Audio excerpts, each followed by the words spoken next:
Full disclosure, I'm filming this in my bathroom, so it's super echoey, but it needed to be here. So I think we're gonna sacrifice a little bit of audio quality for this moment. It's so good. Darling, you send me.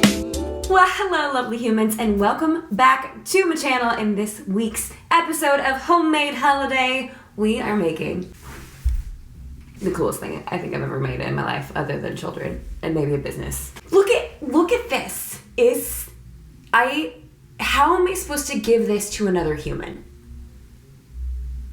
How am I supposed to give this to another human? For those of you who don't know or haven't been following on for the last few weeks, I'm doing a series called Homemade Holiday, where instead of going out and buying super expensive gifts for people, I'm doing my best to thrift, upcycle, or create from scratch really groovy gifts for the people in my life that I love and I want to throw something at for Christmas. Gifts that I want to throw, that I want to give a gift to for Christmas. I was super inspired for this video, both by Lone Fox and With Wendy. They're other YouTubers. They've got slightly larger channels than I do. We're a work in progress. But both of them have recently done tapestries on their channels, and I was like, I'm inspired. But they made things pretty cool yet complicated by DIYing their looms, and I went for the childish route. I literally bought a kid's loom for this. I'm totally sorry girls right now. This has gotta be one of our favorite DIYs yet, in every single video. But are you kidding me with this right now? I repeat, how am I supposed to give that to another human? So, massive shout out to Lone Fox and With Wendy for being the inspirational little pretties that you are, and for inspiring me to do my very own take on a wall tapestry. So without further ado, let's just jump right on into it. So I used the Melissa and Doug loom for this one. It's actually meant for kids, but hey, sometimes even us adults need something broken down Barney style, am I right? First yarn I picked was a super fluffy white little number that is just delicious. And then this is kind of an unusual pick, but I loved the furry texture. This one will lovingly be called Santa's Beard because that's what it reminds me of. And then a classic white, a soft cream, and then a couple of off-whites with some spots of color in them to add texture. Another off-white with a different kind of texture, and then this creamy coffee brown to add a pop of color. For the structure of the tapestry, you're going to want to find a white thread that does not stretch. As you can see here, it is nice and taut and is not going to budge. Also, some clear nail polish and a pair of scissors. I've already gone ahead and pre-threaded the loom, prepped the loom. I don't know terms, just bear with me, this might be brutal. And I'm gonna go ahead and lay in the first 12 rows with that non-stretch thread that I just showed you.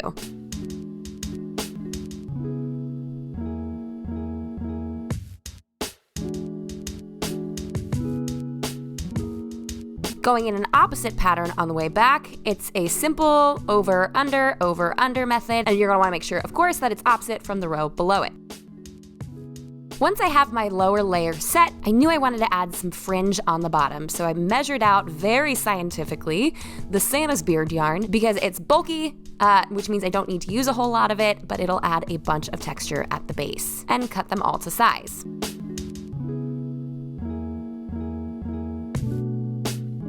I know it's kind of hard to see from this angle. Don't worry, I'll give you a close-up in just a few. I don't know why I didn't get a close-up sooner. It's coming, I promise. So let's just speed up until we get there so this will make more sense. Here you can see that the tassels are wrapped around 4 strings. See it? There it is. Covering 4 strands from the outside and going around the backside and pulling them both through the 2 middle strings. I am so good at describing things, please. Hold your applause. And now for the part of the tutorial where Jamie attempts to do something one-handed with a heavy camera in her hands. Going around 4 strings again, pulling the ends through the 2 middle strings, and pulling gently until it's nice and tight without pulling the loom strings together. And because it wasn't quite enough, I decided to add a second layer of tassels. Now onto the actual yarn.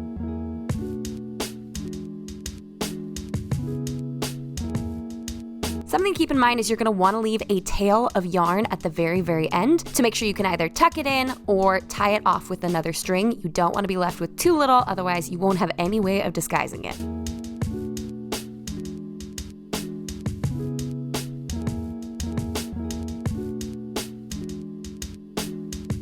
And be sure to never pull your strands too tight. As you can see here, they're still nice and loose and movable. You don't want to pull so tight, again, that the loom strings start to pull inward, because then you'll have a wonky shaped tapestry at the very end.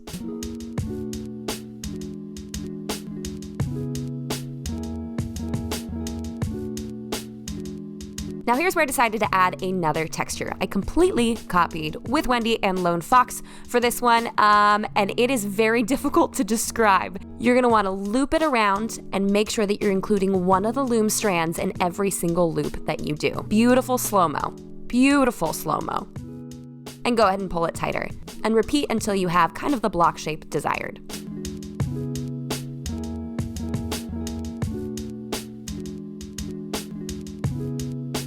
Once you reach the end of your desired length, you're going to want to make sure that all of your loops are the same length. You can make them a lot longer than this if you want to, but I wanted just a little bit of added texture. After that, you're going to want to lock them in place with several rows of the yarn. Do not pull the dowel out until you do this. Trust me, I pulled the dowel out and then all the little loopy bits fell out and it didn't go well for me. Here I am adding another layer of the looped row and another slow-mo so you can kind of see up close, super out of focus, looping up and over the dowel, behind one of the loom strands and back through. And then of course, adding my lock-in layers to make sure they don't go anywhere. Here's where those beefy pieces of yarn are so fantastic. You get to take up so much space with so little effort. And then popping in some of that coffee colored yarn for a little bit of color depth. Now, if you're gonna do color blocks like I have right here with the super furry yarn on one end and the cream colored yarn on the other, you're gonna wanna make sure you do like a brick pattern. You can see right here that I'm weaving underneath the furry yarn to make sure they are interlocking and there won't be any gaps.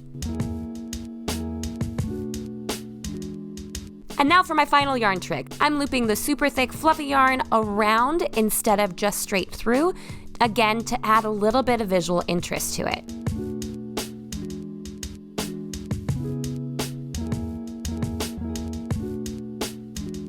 With this one, I decided to let it kind of staircase down so I could see exactly what I was doing.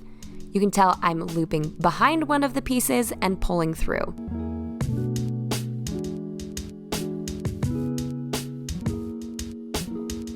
And continuing on until I get the desired block that I want. Taking my time, going back through to make sure all the loops are the same size. At this point, I got a whole lot better at doing the weaving overall, and I learned this little knuckle trick, where I pull forward one of the strings with the tip of my finger and push back with my knuckle.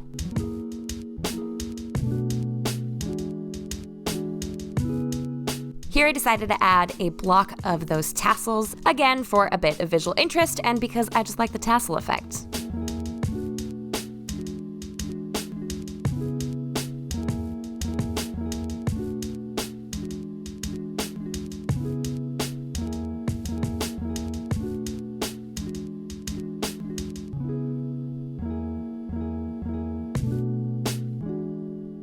Here's another example of interweaving or layering the different blocks of yarn together. You can see I'm separating them apart and looping the yarn through them, so again, we won't be seeing any gaps. And you can tell that I've kept my yarn pretty loose, so I'm able to move them.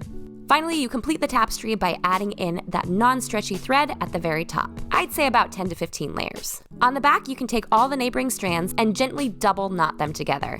Again, don't pull too hard because you don't want to cinch your tapestry in at any point.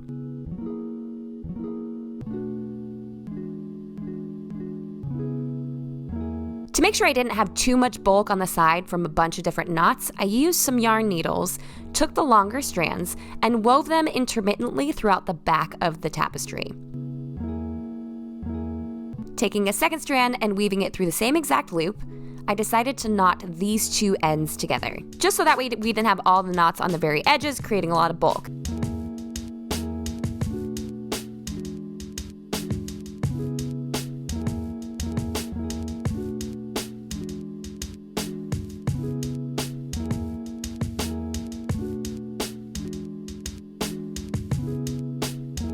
Once finished, go ahead and go through with a pair of scissors and trim off all of your end pieces.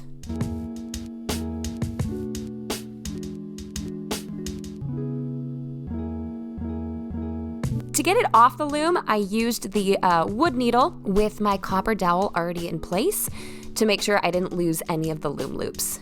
I also used one of the wooden dowels at the very base to hold those in place as well. For the bottom one, since it's not going to show, you're just going to want to go ahead and trim the 2 strands and tie them together. Obviously, double knots work best.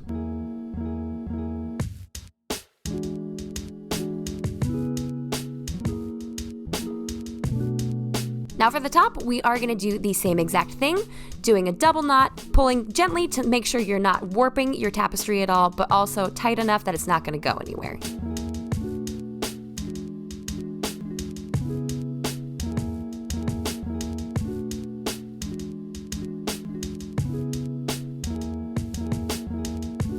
Cut off the excess strands and add a dab of clear nail polish to prevent unraveling.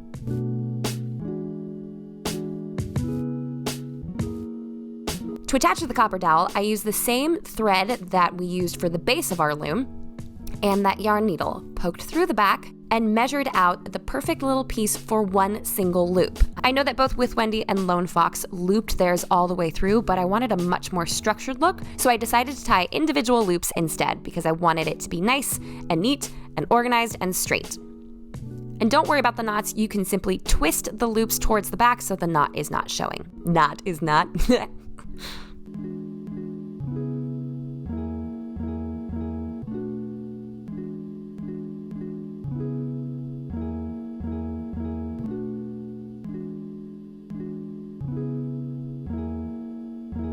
Same thing that we did with the top of the tapestry, we are going to add a dab of clear nail polish to the back of these knots, so when we trim them, there won't be any unraveling. And here it is, the final product.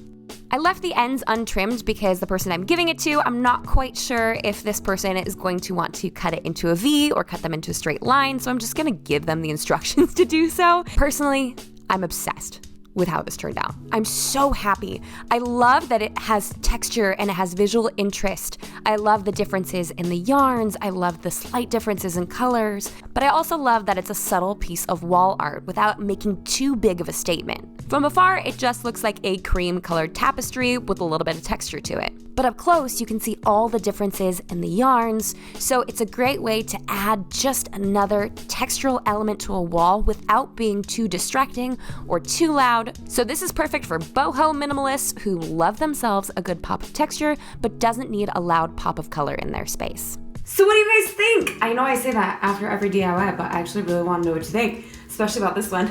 He's so pretty.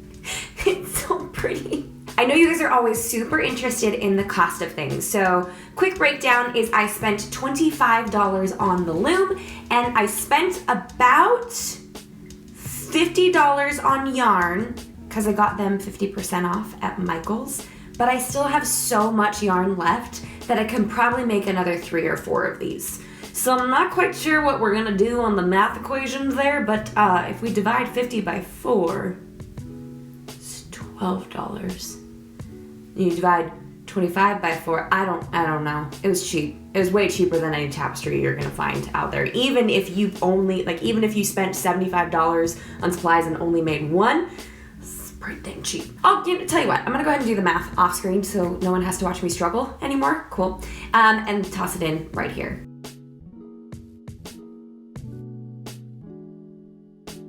Look at that, Jamie can do math when the camera's not pointed at her.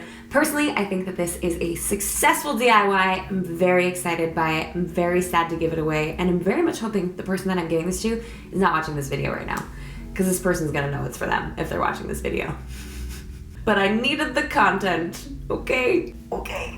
So thank you so much for tuning in for this week's homemade holiday, you guys. I'm so grateful to have you here each and every single week. And yes, we will have a video going up next week for Thanksgiving week, which will be our very last homemade holiday before Vlogmas. So if you're not already subscribed, do it, because I'm gonna be filming every day. And it only gets weirder from here, folks.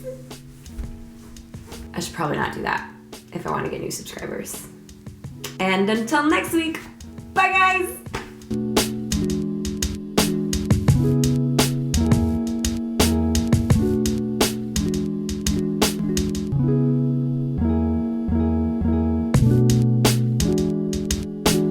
Wow, this lighting is Doing epic things for my under eyes. Cool, cool, cool, cool, cool.